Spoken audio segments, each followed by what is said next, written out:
कि एक अच्छी पेरेंटिंग कैसे होनी चाहिए, क्या एक पैरामीटर होना चाहिए एक पेरेंटिंग का। सालों से जब से सृष्टि बनी है ऐसे कोई रूल बुक तो कभी भी नहीं थी ना। किताबों में तो ऐसे कहा जाता है कि 4 तरीके की पेरेंटिंग होती है। पहली तो होती है अथॉरिटेटिव, फिर होती है अथॉरिटेरियन, और फिर होती है एक परमिसिव एंड देन एक अनइन्वॉल्व्ड। कोई कितना भी आज ऊंचाई पे पहुंच गया है और कोई फेल हो गया है, ये हमारी परवरिश पे था, सब कुछ परवरिश पे था। Okay, I am with you, I support you, but बेटा जस्ट इमेजिन तुम हो गए 20, 25 के, 26 के, और तुम अब मुझे कहो मम्मा ना मेरे पास ग्रेजुएशन है ना पोस्ट ग्रेजुएशन है, तो मैं तुम्हें क्या काम कराऊंगी बेटा, कहाँ डालूंगी मैं। तो मुझे लगता है ओपन टॉक्स, कम्युनिकेशन से सब कुछ सही होता है। तो एक ही लाइन बोलती हूँ आज की जनरेशन के लिए, इसको अपना लोगे आप, मैं, हम सब, तो आगे तक जाएंगे। These guys. Hello and welcome everyone, welcome to the safe space by doctor Neha चुग।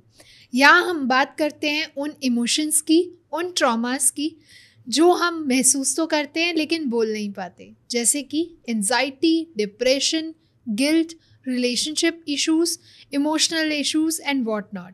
आज जिस टॉपिक पे हम बात करेंगे वो बहुत ज़्यादा रिलेटेबल है कहीं ना कहीं आप लोगों के लिए। तो आज का जो पॉडकास्ट है वो एक मास्टर क्लास हो सकती है उन लोगों के लिए जो एक मॉम टू बी और डैड टू बी होने वाले हैं, और उन लोगों के लिए भी जिन्होंने अपने बच्चों की शादी तक कर दी है और उन्हें लगता है कि वो अपनी जिम्मेदारियों से छूट चुके हैं। बट गाइस, ऐसा नहीं है, आप लोगों की अभी जिम्मेदारी बाकी है। तो आज इन्हीं सब के बारे में जानेंगे कि कैसे एक पेरेंट और एक चाइल्ड का रिलेशनशिप हेल्दी होना चाहिए और क्या उसके पर्सपेक्टिव होते हैं। तो आज हम जानेंगे डॉक्टर नेहा से इन्हीं सब के बारे में। तो चलिए मैम से ही बात करते हैं। वेलकम मैम, कैसे हैं आप? Hi, I am very good and so thankful आप मुझे यहाँ बुलाते हो। एंड आज का टॉपिक भी बहुत अच्छा है and I think you right, everybody needs it. Exactly, क्योंकि ये एक ऐसा टॉपिक है जो एक हर इंसान की जर्नी या लाइफ में एक बार ज़रूर आता है। आपके, मेरे, सबके, जो माँ बाप हैं, जो नए माँ बाप हैं, जो बनने वाले हैं और जो सोचते हैं हमारी जिम्मेवारियाँ हो गई हैं। बिल्कुल या तो मैम, सबसे पहले एक माँ बाप की, एक पेरेंट की और एक बच्चे की नींव कहाँ से शुरू होती है? नींव मतलब बेस, मतलब फाउंडेशन इस रिलेशनशिप का है ट्रस्ट, लव, कम्युनिकेशन। ओके, ये सब है तो फिर तो चलेगी गाड़ी जी। You know. तो मैम बेसिकली सबसे पहले हम ये बात करते हैं, बाकी सारी बातें तो हम बाद में करेंगे, कि एक अच्छी पेरेंटिंग कैसे होनी चाहिए, क्या एक पैरामीटर होना चाहिए एक पेरेंटिंग का।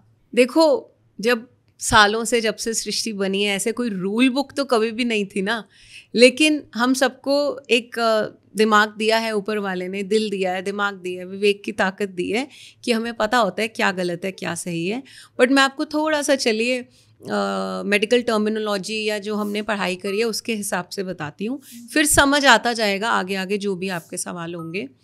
किताबों में तो ऐसे कहा जाता है कि मोटा मोटी 4 तरीके की पेरेंटिंग होती है। अच्छा, ठीक है। और ये बहुत काम की चीज़ है, जो लोग नोट करना चाहें ठीक है, बट नोट करने की बात नहीं है, समझने की बात है। तो पहली तो होती है अथॉरिटेटिव, अभी इन सब का मीनिंग समझाऊंगी जी। फिर होती है अथॉरिटेरियन, और फिर होती है एक परमिसिव एंड देन एक अनइन्वॉल्व्ड। ओके, अथॉरिटेटिव वो है, नाम से ही पता चल रहा है, जहाँ पे माँ बाप हाई डिमांडिंगनेस होती है बच्चों से, रूल्स रेगुलेशंस, ये करना है वो, बट हाई रिस्पॉन्सिवनेस भी होती है कि बच्चों की भी सुनी जाती है, वो जो फिर अपनी इच्छा रख रहे हैं वो भी पूरी की जाती है। So this is authoritative. Authoritarian क्या है? जहाँ पे माँ बाप बहुत डिमांडिंग होते हैं, हाई डिमांडिंग, बहुत स्ट्रिक्ट, बहुत रूल्स, बट ऑल्सो हाई हर जगह, मतलब उनके डिमांड्स, रूल्स, रिस्ट्रिक्शंस। लेकिन जब बच्चों की बात आती है कि उनको कोई रिस्पॉन्स दिया जाए तो they are low in responsiveness. Okay, ऐसे समझ लो माई वे और हाईवे सुना होगा, पहले तो बहुत होता था। एग्जैक्टली, कि बस माँ बाप के हिसाब से ही चलना पड़ेगा। एक होती है हमारी परमिसिव, ठीक है। परमिसिव में बच्चों की ज़्यादा सुनी जाती है और माँ बाप अपनी नहीं कह पाते, मतलब कि लो डिमांडिंग, हाई रिस्पॉन्सिवनेस। है ना। और अनइन्वॉल्व दोनों ही लो, ना ज़्यादा स्ट्रिक्ट ना ज़्यादा रिस्पॉन्स, इन्वॉल्वमेंट ही नहीं है पेरेंटिंग में, जो हो रहा है बच्चे पल जाएंगे। अब आप अपने आप ही समझ लीजिए, चारों का खुद ही हमें पता है कि कौन सी होनी चाहिए। तो कायदे से एक बैलेंस्ड पेरेंटिंग होनी चाहिए। देखो ये तो चार एक आई वुड से एक बेसिक हैं, लेकिन आजकल के वर्ल्ड में तो बहुत और तरीके की पेरेंटिंग सुनने में आती है। बिल्कुल, हेलीकॉप्टर पेरेंटिंग, एक आती है फ्री रेंज पेरेंटिंग, एक अटैचमेंट पेरेंटिंग। अच्छा, in this western world and Gen Z में तो आजकल ये बहुत चला हुआ है फैफो पेरेंटिंग। वेस्टर्न वर्ल्ड में बहुत है FAFO parenting, is F around and find out. It's a consequence based, कि करो खुद, फिर मुश्किल आएगी तो करना पड़ेगा। You got my point? Exactly. ठीक है, अपने आप गलती करो और सीखो। तो ऐसा है, कोई भी एक पेरेंटिंग कोई रूल नहीं है कि ये होनी चाहिए। ठीक है, सर्कमस्टांसेस, हालात और कहीं ना कहीं बैलेंस्ड अप्रोच, ये मायने रखती है ना। कहीं पर हो सकता है पूरा बड़ा परिवार है, जॉइंट फैमिली है, और कहीं न्यूक्लियर फैमिली है, यहाँ पे चेंज हो जाता है। एक शब्दों में बोलूँगी बैलेंस्ड पेरेंटिंग, जहाँ पे कुछ रूल्स सेट हो, there has to be a little set of rules, a rule book is there, और कहीं पे बच्चे को लगे यहाँ मुझे आज़ादी है। बिल्कुल, वो अपने मन की कर सकता है। हाँ, तभी हमारी पहली बात हुई फाउंडेशन। तो फाउंडेशन हुआ ना ट्रस्ट, कि उस बच्चे को ट्रस्ट है, चलो यहाँ पे मम्मा की मान ली है, यहाँ पे मेरी भी सुनी जाएगी। और कम्युनिकेशन, है ना, क्योंकि जहाँ पे ओवर पावरिंग हो जाएगी ना पेरेंटिंग, ये करना है, तो अपने आप ही एक फाउंडेशन जो कम्युनिकेशन है, कम्युनिकेशन तो ख़त्म हो गया, कि कम्युनिकेट हो ही नहीं रहा। ऐसे ना चाहते हुए भी गलतियाँ हो जाती हैं। तो मैं तो ये बोलूँगी, देखो ये जो टॉपिक है आज पेरेंट चाइल्ड रिलेशनशिप का, ये ना ऐसा है कि मुझे लगता है ज़्यादा निर्भर पेरेंट्स पे करता है। Onus is on parents more, because parents का एक पहले का एक्सपीरियंस है, कितना भी हो, 20 साल 25 साल 30 साल, अच्छा हो बुरा हो वो बात की बात है, लेकिन आप एक नई रूह को जन्म देने जा रहे हो, एक नया बच्चा आया है, तो 20 साल का तो कम से कम फर्क होगा ही जी। अगर 20 साल में भी आपने एक बच्चे को जन्म दे दिया, चाहे 30 में दिया, तो सोचो एक दो पार्टीज हैं और उसमें 20 साल छोटा है आपसे वो, तो आपकी जिम्मेवारी ज़्यादा बनती है।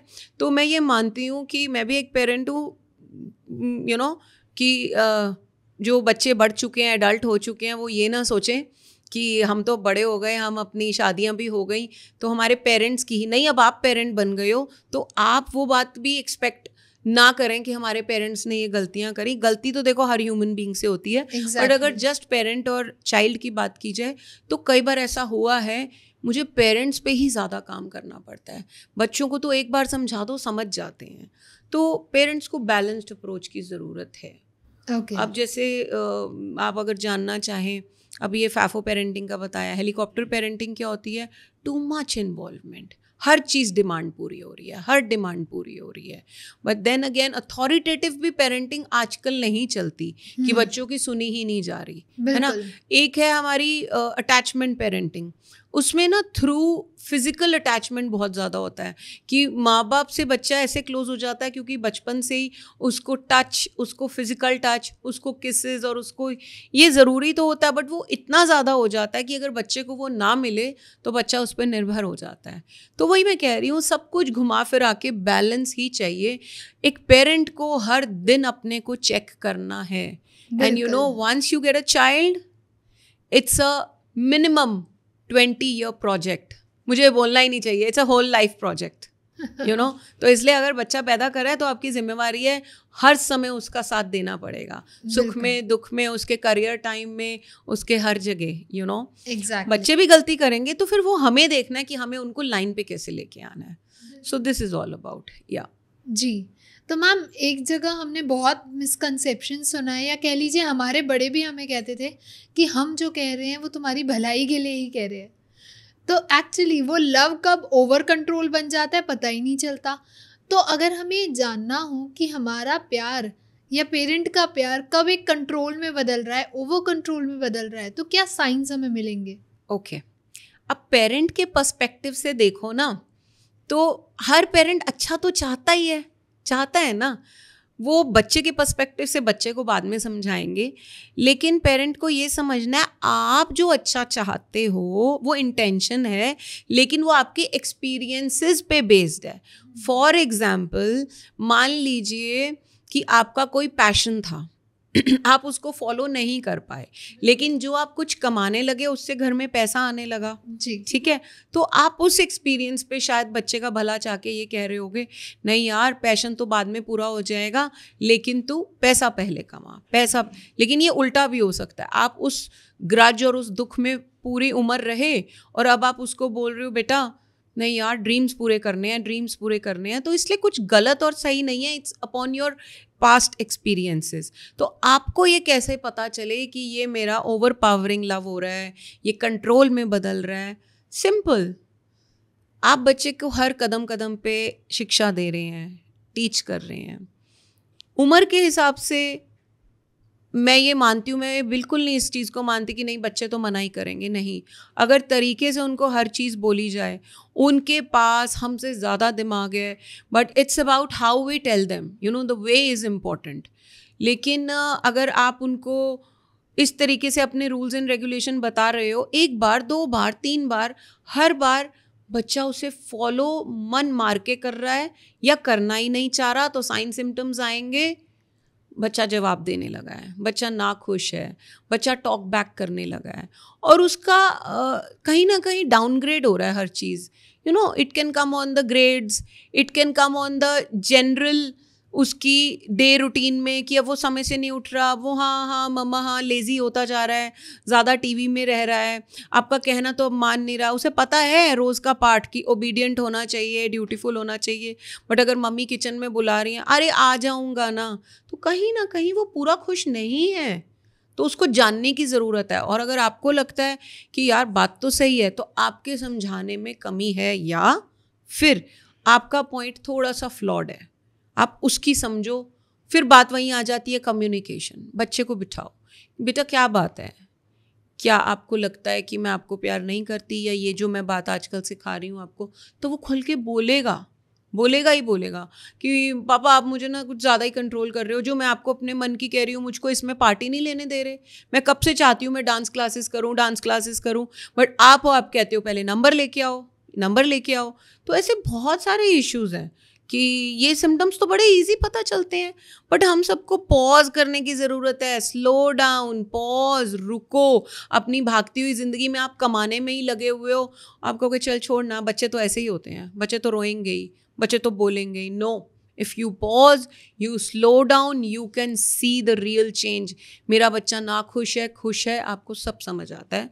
तो आ जाता है समझ कि ये मेरा लव है या ओवर कंट्रोल। अरे भाई मुझको आता है, मेरी जहाँ गलती होती है मैं अपने को कोसती हूँ, फिर नया शुरू करती हूँ कि कुछ गलत हो रहा है।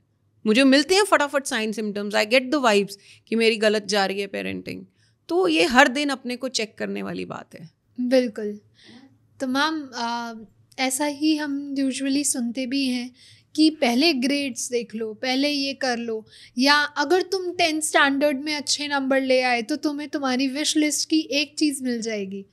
तो कहीं ना कहीं बच्चों के लिए बार सेट किया जाता है, बच्चों के लिए एक बाउंडेशंस बना दी जाती है कि तुम इतना अचीव कर लो तो तुम्हें जो चाहोगे वो मिल जाएगा। फ्रीडम चाहते हो, स्कूल पास ऑन कर लो, कॉलेज में तो फ्रीडम ही फ्रीडम है, फिर जॉब कर लो, अपनी मर्ज़ी से जी लेना, फिर शादी कर लो, अपनी ज़िंदगी खुद की मर्ज़ी से जीना, जो मर्ज़ी करो, उसके बाद अपने बच्चों की रिस्पॉन्सिबिलिटी फुलफिल कर लो तो अपनी मर्ज़ी से जीना, और ऐसे ही लाइफ निकल जाती है। हाँ। तो it's all about parenting the parent. या देखो, सबसे बड़ी बात घूम के आ जाती है, मैं बार बार बोल रही हूँ, कुछ गलत सही नहीं है, क्योंकि माँ बाप का ये सोचना कि अगर कोई बच्चा बोल रहा है, आज की जो जनरेशन है, कि अरे यार बेकार की है डिग्रीज, क्या करना है, और मुझे तो एक्टर बनना है जी, है ना। लेकिन माँ बाप को दिखता है अरे फ्यूचर का तो पता नहीं, कल को बच्चा जो कर रहा है करे, बट हु नोज उसको सक्सेस मिलेगी कि नहीं। तो वो बच्चे को अगर सोचते हुए ये बता रहा है कि तेरे पास कुछ बैकअप का होना चाहिए बच्चा, तो वो वही बात बोल रही हूँ, कम्युनिकेशन, बैठ के open talks, okay I am with you, I support you, but बेटा जस्ट इमेजिन तुम हो गए 20-25 के 26 के, और तुम अब मुझे कहो मम्मा ना मेरे पास ग्रेजुएशन है ना पोस्ट ग्रेजुएशन है, तो मैं तुम्हें क्या काम कराऊंगी बेटा, कहाँ डालूंगी मैं?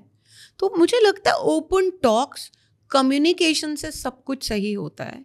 एंड ये जो आज हम बात कर रहे हैं ना, ये पेरेंट्स को ही जा रही है सारी जी, है ना. और बच्चे भी तो ये जो बढ़ रहे हैं ये भी तो पेरेंट बनेंगे कभी. बिल्कुल सही है ना. तो नींव कहाँ से रखनी है, मुझे तो आज भी लगता है कोई कितना भी आज ऊंचाई पे पहुंच गया है और कोई फेल हो गया है, ये हमारी परवरिश पे था, सब कुछ परवरिश पे था. एग्जैक्टली. चाहे वो हम्बल बैकग्राउंड से है, चाहे वो बहुत रिच है, बच्चे की जो मानसिक स्थिति है, बच्चे का जो सक्सेस है, कहाँ है, कितनी अचीवमेंट्स हैं, नहीं है, वो रह गया लाइफ में. कहीं ना कहीं पेरेंट्स उस समय जो उसकी बडिंग स्टेज थी, एक बीज होता है ना, बीज फिर पेड़ बनता है, तो वो तो तुमसे छोटा ही था ना. तो जब शुरुआती तौर पे परवरिश पेरेंटिंग अभी चालू ही हुई थी, तभी सारी जिम्मेवारी मुझे लगता है पेरेंट पर ही है. तो onus goes on parents, you know. Okay. या तो मैम हमने पेरेंट्स को तो बता दिया कि how to be a parent, लेकिन आजकल के बच्चे ही बहुत ज़्यादा ओवर एडवांस हैं. वो इवन ओवर प्रोटेक्टिव हैं, या कह लीजिए कमांडिंग हो गए हैं बच्चे, कि वो अपने पेरेंट्स को कमांड करते हैं. तो कहीं ना कहीं पेरेंट्स तो सही होते हैं, कहीं कभी बच्चे भी बिगड़ जाते हैं. तो कैसे बैलेंस बनाया जाए? हाँ, ये बात तो है. तब ये सब सुन के पेरेंट्स कहेंगे हमें ही सब सिखाया जा रहा है, मतलब कि बच्चे तो गलत होते ही नहीं है. बिल्कुल सही. एंड यू नो, बच्चों को कुछ ज़्यादा ही पर्क्स मिल रहे हैं कि हाँ हम ठीक हैं क्योंकि देखो हमें सुन रहे हैं.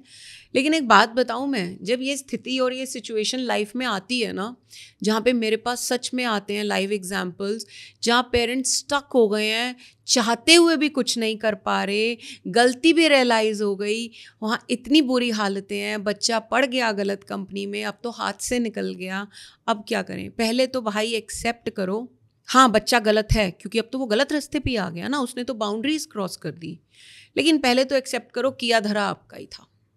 मैं तभी पेरेंट्स पे आ रही हूँ, किया धरा आपका ही था. अब अगर ये साइन एंड सिम्टम्स हैं तो कहीं ना कहीं चूक हो गई है, पेरेंट्स से गलती हो चुकी है. तो अब क्या करें? करना तो है, सॉल्व तो करना है. बिल्कुल सही. तो गलत हैं बच्चे, लेकिन पेरेंट्स को अब ये समझना है कि अब जितना भी हम उसको अंडू कर सकते हैं करें, पूरा तो नहीं हो पाएगा, लेकिन गलती हम ही से हुई है. तो इसका एक इलाज है, मतलब एक डिटेल्ड CBTs चलती हैं हमारे क्लिनिक में, या फिर अगेन जो मेरे सेशंस होते हैं उसमें बातचीत हम खुल के डायलॉग करवाते हैं, क्योंकि कम्युनिकेशन ही नहीं हुआ, बच्चे को समझा नहीं गया. बच्चा बिल्कुल बाउंड्री तोड़ के निकल चुका है, रस्सी उसकी निकल गई है, अब वो अपनी मनमानी कर रहा है, ठीक है, अब वो रेबिलियस हो गया है. तो बच्चा गलत है. मैं उन सब बच्चों को बोलूँगी, अगर तुम इन सब चीज़ में आ चुके हो, तुम टीनेज में हो या एडल्ट में हो या अर्ली 20s में हो, और अब तुम कहते हो उन्होंने किया था अब तो गलत हो गया. अरे भाई राइट, उन्होंने किया था, बट ज़िंदगी तो दोनों की ख़राब हो रही है, तुम्हारी कौन सी अच्छी हो रही है ज़िंदगी? तो अगर इसको ठीक किया जाए, यू नो, पैचअप तो करें, तो माँ बाप को शुरुआत ये करनी चाहिए, बच्चों के साथ बैठ के ओपन टॉक्स में पहले अपनी गलती बोलो, अपोलोजाइज करो, कन्फेस करो कि हाँ बेटा ये हुआ, हमें समझ नहीं थी, हमें जितनी समझ थी अपनी उम्र के हिसाब से हो गई, लेकिन ये भी बहुत बड़ी बात है कि हमें रियलाइज़ हो रहा है.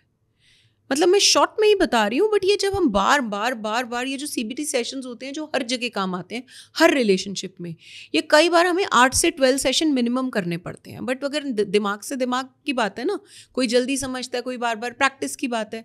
लेकिन मेरी इस बात को गलत ना लिया जाए, बच्चे भी समझ लें. अगर पेरेंट्स इतना कर रहे हैं कि आ गए वो आपके पास इस स्टेज पे, हाँ बेटा गलती हुई, हमें उस समय समझ नहीं थी, हम तुम्हारे साथ ये थे वो थे, तो बच्चों को समझना चाहिए कि बहुत बड़ी बात है कि माँ बाप खुल के एटलीस्ट बात करने आए. ये उनके लिए बहुत बड़ी बात है. उन्होंने ईगो डाउन करके अपने सारा पास्ट एक्सपीरियंसेस को ख़त्म करके वो एक नया स्टेप उठाने लगे हैं, तो आप उनको मौका तो दो. exactly. अच्छा, मौका देने से फ़ायदा तो पूरे परिवार का ही होना है, तुम्हारी भी आगे लाइफ बन जाएगी, और पेरेंट्स को तो एक शांति मिली जाएगी कि हमने अपना गलती का पश्चाताप कर लिया. You get it. एंड यही बच्चे जो अब ख़राब हो चुके हैं, डिस्टर्ब हो चुके हैं, गलत, इनको भी तो भाई पेरेंट बनना है. तो ये better parent, much better parent बनेंगे। लेकिन बच्चों को ये बोलूँगी, ऐसी स्थिति में माँ बाप की अब गलती को पूरी उम्र दिल में बसाने से कुछ नहीं होने वाला भाई। आगे आपकी ज़िंदगी खराब, स्पॉइल। एग्जैक्टली आजकल होता क्या है कि दोनों पेरेंट, अगर न्यूक्लियर फैमिली की बात करें, दोनों पेरेंट वर्किंग है, बच्चा अकेले रह जाता है, तो वो कहीं ना कहीं एक इमोशन कनेक्ट नहीं कर पाता है, एक इमोशनली डिस्टेंस बनाए रखता है पेरेंट से। ज्योति, मैं आपको एक और बात बताती हूँ, लेकिन अब ना जेनजीज या जो अल्फाज हैं जी, अब तो पेरेंट्स बहुत चेंज हो रहे हैं, बहुत अच्छे से, क्योंकि उनको पता है कि हमने नुकसान भोग लिया, बहुत कुछ बेयर कर लिया। तो ये जो छोटे छोटे बच्चे हैं ना, ये बहुत अब चैलेंजिंग जॉब है। Exactly. ये जो है ना टॉडलर्स से लेके ये जो हमारे टीनेज हैं, इन पे, क्योंकि they are little entitled, you know. तो हमारे अब क्या गड़बड़ हुई है थोड़ी सी, पेरेंट्स बहुत अच्छे हो रहे हैं, बहुत अच्छे हो रहे हैं, अब ये सर पे चढ़ रहे हैं। तो अब पेरेंट्स को, इन वाले पेरेंट्स को समझने की ज़रूरत है, you know. Don't be permissive parenting, don't be in permissive parenting, don't be uninvolved. आप थोड़ी रूल बुक सेट करें और थोड़ा मैं तेरे लिए हूँ ना, रोज़ बात करेंगे, उनकी एक एक चीज़ सुनी जाए, उनकी एक चीज़ सुनी जाए। क्योंकि आई हैव सीन कि अब बच्चे बहुत तंग कर रहे हैं, लेकिन माँ बाप कहते हैं, तो कहीं ना कहीं अब माँ बाप आप ज़्यादा ही उनको ढील दे रहे हैं। बिल्कुल। जो अब की जनरेशन है, जो हमारे टॉडलर्स से लेके हमारे प्ले स्कूल वाले बच्चों से लेके यू नो टीनेजर। एग्जैक्टली उनको लगता है कि हमारे पास सारी लिवरेज है, हम जो जिद करेंगे हमें वो चीज़ें मिलेंगी। तो कहीं ना कहीं एक बीच में ऐसा डेकेड आया था जहाँ पेरेंट्स टू मच रियलाइजेशन में जाके, सेल्फ गिल्ट मोड पे जाके गिल्ट ट्रिप में चले गए। And when they were new parents they thought we have to be good, we have to be good, क्योंकि हमारे पेरेंट्स उतने अच्छे नहीं थे। अब आप मेरी बात समझे, ये कैसे लूप में फंस गए, क्योंकि आपको अपने पेरेंट्स से इतनी नाराज़गी थी, इतनी नफरत हो गई थी, तो उसको मिटाया नहीं, तो उसके ऑपोजिट एक्शन कर लिया। क्या? हम तो टू मच गुड पेरेंट्स बन के दिखाएंगे। हम तो टू मच, और टू मच गुड होने से क्या हुआ भाई, तुमने भी गलती कर दी, बच्चे को तुमने भी गलती कर दी, ढील चली गई। तो इसलिए हमें अपने जो माँ बाप है ना, उनकी गलतियों से सीखना है, लेकिन उन्होंने कुछ तो ऐसा किया है जिसके लिए हमें प्राउड भी होना है, तभी हम बैलेंस्ड कर पाएंगे। तो ये हर एज ग्रुप के ऊपर लागू है, लेकिन हर एज ग्रुप को आज डिफरेंट संभालने के तरीके हैं। यू नो, जो 20s में पहुंच चुके हैं, कहीं ना कहीं यू नो मिलेनियल्स अगर वो हैं, या मतलब जो बूमर्स हैं, जो हमारे पेरेंट्स 60 और उसमें हो गए, तो उन्होंने कुछ ऐसी चीज़ें की हैं जब बच्चों ने सही है। अब वो कई बारी सहने में उन्होंने इतना गुस्सा बसा लिया, जब अब वो माँ बाप बने जिनके बच्चे अब अल्फा में गिने जाएंगे, वो एंटाइटल्ड हो रहे हैं उनके बच्चे। आप रिलेट कर पा रहे होंगे। एग्जैक्टली मैं भी करती हूँ, कि तभी मैं कह रही हूँ ये थोड़ा सा टीडियस और फुल लाइफ प्रोजेक्ट है, जिसमें रोज़ चेक करना पड़ता है। बिल्कुल सही। हाँ। अब मैम, जैसे कि हमारे पुराने पेरेंट्स हैं, जो हमारे पेरेंट्स रहे हैं, उनकी हमेशा एक्सपेक्टेशंस रहती थी कि आपको लाइफ में क्या चॉइस करनी है वो हम डिसाइड करेंगे, कौन सा करियर पाथ लेना है, किससे शादी होगी, एवरीथिंग, एक एक मोमेंट हमारी लाइफ का हमारे पेरेंट डिसाइड करते थे। तो क्या ऐसी सिचुएशंस में बच्चों पर भी इमोशनल इफेक्ट आता है, जैसे कि गिल्ट ट्रिप्स एंड बहुत कुछ? 100% आया होगा, लेकिन हम, चलो पास्ट भी जानना ज़रूरी है, बट प्रेजेंट बहुत इम्पोर्टेंट है। अब ये चीज़ें नहीं हैं, है ना, लेकिन हमारे समय में कहीं कहीं होता था, बहुत जगह होता था, यही करियर, यही शादी, बट अब कहाँ होता है। तो आपके इस सवाल के बाद मैं चाहती हूँ और ऐसी बात की जाए जो प्रेजेंट वाली चीज़ों को सॉल्व किया जाए। तो इस क्वेश्चन में अगर उन दिनों हुआ होगा जो कि अब अपने 30s में होंगे, 40s में होंगे, एंड दे आर मिलेनियल्स, तो उनको क्यों नहीं आया होगा? ऐसे आया होगा, उनकी खुद की मेंटल हेल्थ, उनकी फिजिकल हेल्थ, और आज उनके बच्चे उनसे कंप्लेन करते होंगे, और वही अपने बच्चों को आज एंटाइटल्ड बना चुके हैं जी। You know. तो उनको एक तो ये गिल्ट रहा, मैं वो करना चाहता था नहीं कर पाया, मैं सैक्रिफाइस ही करता रहा पेरेंट्स के लिए, तो जो मेरा हुनर था वो बाहर नहीं निकल के आया। जब ऐसी ऐसी चीज़ें होती हैं ना तो बहुत डिसऑर्डर्स इसमें पैदा होते हैं बॉडी में। क्रॉनिक एंजाइटीज़, जो हमेशा ड्यूटीफुल रहा एक बेटा या एक बेटी, उनको यही सब होता है। क्रॉनिक एंजाइटीज़ आ गई, OCDs आ गए, डिप्रेशन आ गए, यही सब चीज़ें तो हैं कि बस लगे रहे अपने लिए नहीं जी पाया। तो घुमा फिरा के आप मेरा जानते ही हैं सेफ स्पेस, इसमें बातें वही होती हैं मन की। मन को एड्रेस कर लो, बातचीत कर लो, दिल की खुल के बात कर लो, हर रिलेशनशिप सॉल्व होगा। तो मैम आपके क्लिनिक में ऐसे लोग भी आते होंगे, ऐसे पेशेंट्स भी आते होंगे जिनका कहीं ना कहीं रूट कॉज उनके पेरेंटिंग से डिस्टर्ब हुआ है? बहुत बहुत सारे। और पता है ऐसा एज ग्रुप कौन सा होता है? कौन सा? लेट 20s या फिर 30 से लेके 60-70 ईयर्स तक। अच्छा। जो खुद पेरेंट्स बन चुके हैं, दादा दादी या नाना नानी बन चुके हैं। Can you imagine? क्योंकि इतना समय से वो सप्रेशन था, तो वो आके मुझे शेयर करते हैं। जैसे कि हम जानते हैं, आपसे बात हो चुकी है, हम सेशंस करते हैं, come and cry and feel it heal it. उसमें ये निकाल देते हैं कि आज मैं ये कर रहा होता तो यहाँ से यहाँ पहुँच गया होता, आज मैं सिंपल जॉब में हूँ, मैंने अगर अपनी फोटोग्राफी करी होती तो मैं यहाँ होता। तो ऐसे बहुत सारे हैं। एक होता है कि मैं तो बस कमाने में ही लगा रहा क्योंकि I had to earn bread and butter for my family, तो जो मैं चाहता था मैं मजबूर होके नहीं कर पाया। या मेरे भाई बहन इतने थे, पेरेंट्स का मुझे पे सारा प्रेशर था, मैं सबसे बड़ा था। तो ऐसे तो बहुत आते हैं। वो तो सोचो अपनी जर्नी मतलब अब अंत पे आ गई, लेकिन मेरा तो फ़र्ज़ है ना कि उनको भी मन की शांति तो मिले। बिल्कुल सही। तो वो तो उसको लेके जिए हैं और खुद भी इम्पैक्ट हुए। और उन्होंने जब वो एक रिलेशनशिप में आए, एक पार्टनर मिला, शादी हुई, बच्चे हुए, वो सब इफेक्ट हुए। भाई सिंपल सी बात है ना। Exactly. आप दुखी तो आप सामने वाले को खुशी कैसे दोगे? बिल्कुल सही। भाई आपके पास 100 रुपए हैं, आप 10, 20, 30, 50, 40, 80, 90 और ज़्यादा ही दिलदार हुए तो 100 भी दे दोगे। लेकिन आपके पास ही 0 है तो आप क्या दोगे? when we are beggar then how will I give? तो ये हालतें हैं। और ये वाली जो जनरेशन, जो एज ग्रुप बताया है मैंने, इन सब का यही हाल है।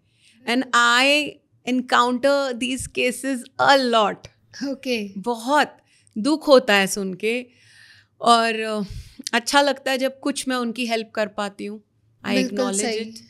तो हाँ, क्यों नहीं आते हैं, बहुत आते हैं। और कई बार फिजिकल डिसऑर्डर्स के साथ आते हैं। फिर मैं डिटेल में जाती हूँ तो पता चलता है कहानी वो पेरेंट और उस पे थी। क्योंकि आप थोड़ा पेरेंट वाला बात ही पूछ रहे हैं, तो हाँ जी, परवरिश में कुछ ऐसा हुआ होगा।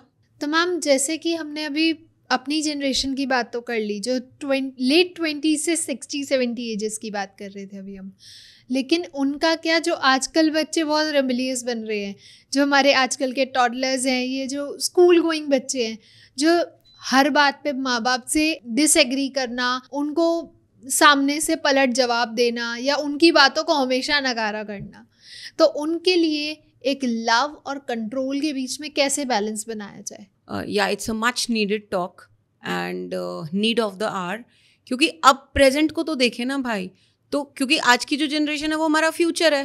अब तो जो हमें हिस्ट्री से सीखना है, क्योंकि हम पेरेंट हैं आज के बच्चों के, कि हम कहते हैं हमारे पेरेंट्स ने ये गलती करी, हमारे पेरेंट्स ने ये किया। तो अगर हम हिस्ट्री से सीख ही नहीं रहे हैं तो फिर क्या फ़ायदा? बिल्कुल सही। तो क्या होता है, हमारी क्या गलती होती है? या तो हम जैसे को तैसा करते हैं, या व्हेन वी रिएक्ट हम ऑपोजिट कर जाते हैं। तो हुआ क्या आजकल की जनरेशन के साथ? हमारी गलती, हमारे पुरानी नाराज़गियाँ थी, उससे हमने ऑपोजिट किया, हम ज़्यादा प्यार देने लग गए, लग्जरी ज़्यादा हो गई, एंटाइटल बना दिया। तो आज की ये ज़रूरत है, आज बच्चों को ज़्यादा हमें समझाना पड़ता है। इवन मुझे भी अब बच्चों को बार बार छोटा बच्चा समझ के खेल खेल में, प्लेफुल में समझाना पड़ता है। तो एक ही तरीका है, दोबारा से अपने को बैलेंस में लेके आइए और कहिए, और उनको ना बार बार ये कभी कंपेयर मत करिए, तुम्हें पता है हमारे पेरेंट्स ने तो ये सब किया था, हम तो फिर भी तुम्हें इतना कर रहे हैं। बिल्कुल दे गेट एंग्री। ये आजकल की जनरेशन बहुत ट्रिकी है, मतलब हर जगह से आपको एक भी कहीं से कोई गलती हुई तो ये पकड़ लेगी, आपने ये क्यों बोला, आपने कंपेयर क्यों किया, आपने गुस्सा क्यों कर दिया। तो आपको हर जगह अपने को चेक करना पड़ेगा और इतना ओपन होना पड़ेगा, इतना ओपन होना पड़ेगा कि अगर आप ओपन नहीं होगे तो वो आपको कहीं से और सुन के बोल देंगे हमें तो पता है। Open in everything, be open, but you should know इस उम्र को क्या ओपन होके बताना है मुझे। बिल्कुल सही है ना। तो आंसर यही है कि ज़्यादा देना ज़्यादा मानने से अच्छा है भाई। कम्युनिकेशन कर लो कि बेटा मैं ये नहीं मान सकती, ठीक है, अच्छा ये मान लेती हूँ क्योंकि आपने भी मेरी 3 बातें मानी है, मान गई। आज 15 दिन हो गए हैं, आपने सब कुछ खाया, मैं आज आपको जंक फूड 15 दिन में एक बार दे देती हूँ, ठीक है, क्योंकि it's a barter system. I agree, वो तो पूरा ह्यूमन रिलेशनशिप ही इस पे, आप मुझे प्यार दोगी मैं भी आपको दूंगी, बिल्कुल है ना। लेकिन मैं देख रही हूँ जो आज प्ले स्कूल, नर्सरी और हमारे टॉडलर्स हैं या फिर प्राइमरी सेक्शन है, इसमें जो बच्चे हैं इसमें माँ बाप बहुत जल्दी मानने लगे हैं। ये चाहिए मम्मा, ये चाहिए मुझे, स्कूल में ये बोला है, तो हम उनको मेहनत नहीं करने देते हैं, ठीक है। मान लीजिए आई एग्री कि हमारे पास हेल्प्स हैं आजकल घरों में, लेकिन उसके बावजूद भी अगर वो बच्चे हमें कह रहे हैं मैं कर लूँगा, तो पहले बात तो उनको एनकरेज करो और पहले ही बोल दो कि क्योंकि मैं बहुत बिजी हूँ तो ठीक है, इसलिए मैंने हेल्प रख ली है, इसका ये मतलब नहीं है कि आप भी जाके पानी का ग्लास नहीं उठाएंगे। बिल्कुल। मतलब इन बच्चों को, आजकल के बच्चों को ना आप दबाव नहीं डाल सकते बिल्कुल भी जी। इनको अपनी करवा सकते हो, लेकिन इनको लॉजिक चाहिए, इनको रीजनिंग चाहिए। ये है आज की जनरेशन का मेन खेल। They need logic and reasoning, then you can basically win them by love. You can tame them with love and openness and communication. कुछ भी सवाल आया बच्चे का, आपने खुल के बोला, आपने दबाव नहीं दिया। ऐसा क्यों? मैं कहा बेटा एक्चुअली ना ये बात है, ये बात है, ये बात है, मैं तो मान जाऊंगी, लेकिन जो हमारी ये सोसाइटी है ना, जैसे कुछ भी बात है वो कंडीशनिंग ऐसी है, इसीलिए मैं मना कर रही हूँ। तो उनको वहाँ लॉजिक समझ आएगा कि अच्छा मेरी मम्मा तो ओपन है, लेकिन वो मेरी मम्मा या मेरे पापा पूरी दुनिया से फाइट नहीं कर सकते हैं, तो मेरे लिए यही बहुत बड़ी बात है, वो मेरे लिए तो कर रहे हैं, है ना। फॉर एग्जाम्पल एक बड़ा कॉमन सा है हमारी सोसाइटी में, आपका बच्चा लड़की है, फीमेल चाइल्ड है, आप शुरू से बहुत ओपन रहे, लेकिन ग्रोइंग एज में वो कहता है कि मेरे को क्यों नहीं रात को जाने दिया जाता। एग्जैक्टली। एंड वो बच्चा ही कहता है मम्मा आपको पता है मैं सेफ्टी मेजर्स भी रखती हूँ और सब कुछ ध्यान रखती हूँ, एंड आप लोग भी पूरा ध्यान रखते हो, पूरा सिक्योर्ड है सब कुछ, मैं भी कर रही हूँ ये कर। तो वो पेरेंट उसको हाँ में हाँ भी ना मिलाए, दबाव भी ना दे, लेकिन उससे खुल के बताए ऐसा है, मैं तो पूरी कॉन्फिडेंट हूँ, मुझे भी पता है मेरा बच्चा क्या वहाँ काम गलत करेगा कि नहीं करेगा, लेकिन some rules are like this कि I will not let you stay at your friends place, क्योंकि हमें पता है सोसाइटी कैसी कंडीशन है, आप घर आ जाना वापस। तो उनको ये प्यार में जताया जाए कि मैं आपकी मान रही हूँ बेटा, आपको मेरी इसलिए माननी है क्योंकि that is a right thing, मैं मनवाने के लिए नहीं मान रही हूँ। तो उनको एग्जाम्पल दे के सेट किया जाए। और एक बड़ी पते की बात जो एक ही लाइन में पूरी हो जाएगी, जो आपका क्वेश्चन था कि आज की जनरेशन को क्या किया जाए, मैंने तो चलो खुल के बताया, जिसको लगे कि इतनी खुल के हमारे पास समझ नहीं आ रही, तो एक ही लाइन बोलती हूँ आज की जनरेशन के लिए, इसको अपना लोगे आप, मैं, हम सब, तो आगे तक जाएंगे। दीज गाइज, ये जो आजकल के बच्चे हैं, इनके पास सिर्फ आंखें हैं, इनके पास कान नहीं है, ये लिख लो अपने दिमाग में। They have eyes, they have no ears. That means ये सब देखते हैं, ये सुनते कुछ नहीं है। अगर आप इनके सामने इसका मतलब ये एग्जाम्पल बन जाओगे ना, एग्जाम्पल, तो ये सब कुछ करेंगे। फॉर एग्जाम्पल, किचन में दूध गिर गया, जाके साफ करो, जाके साफ करो, जाके साफ करो, पूरी उम्र बोलते रहो, नहीं करेगा बच्चा। लेकिन वो ये देखता है कि मेरे पेरेंट्स, पापा या मम्मा, कुछ किचन में स्पिल हो गया, वो फटाफट साफ करते हैं, क्योंकि हमारे घर का ये रूल है। उनकी आंखों ने देख लिया वो, और जैसे, तो इसका क्या मतलब क्या है, एक लाइन में आप एग्जाम्पल बने तो वो काम पूरा हो गया। तो ये जो आजकल की जनरेशन है ना, इनके पास आंखें हैं, ईयर्स नहीं है, तो इनको कुछ मत बोलो, इनको दिखाओ जी। set an example, you'll set an example, communication, all these things, you know, they work on them. तो मैम उन लोगों के लिए क्या एक हीलिंग टिप आप देना चाहेंगे जो बेसिकली पीपल प्लीजिंग, लोगों को प्लीज करना या पेरेंट्स को प्लीज करना चाहते हैं या करते आए हैं? ये तो सब जगह लागू होता है हर रिलेशनशिप में, because it's a human behaviour में आता है ये पीपल प्लीजिंग। तो पीपल प्लीजिंग ना करके पेरेंट प्लीजिंग, क्योंकि जो उसका नेचर होगा ना पीपल प्लीजिंग, वो पेरेंट को भी इस लूप में फंस जाएगा, पेरेंट प्लीजिंग, है ना। बात वही आ गई घूम फिर के, घर का क्या माहौल था, घर के क्या सर्कमस्टांसेस थे, क्या उसे परवरिश दी गई थी। वो जो शुरू में 4 टाइप्स बताए थे, क्योंकि कई बार ऐसा हुआ है बचपन से ही अगर हमने बच्चे को लिटिल अथॉरिटेटिव या अथॉरिटेरियन में डाला, ये करो, ऐसे करो, ऐसे करो, ऐसे करो, बेटा ऐसे ही बोलते हैं, वैसे ही बोलते हैं, नंबर अच्छी आनी बात है, ओबीडियंट, तो वो अच्छी बातें समझ गए।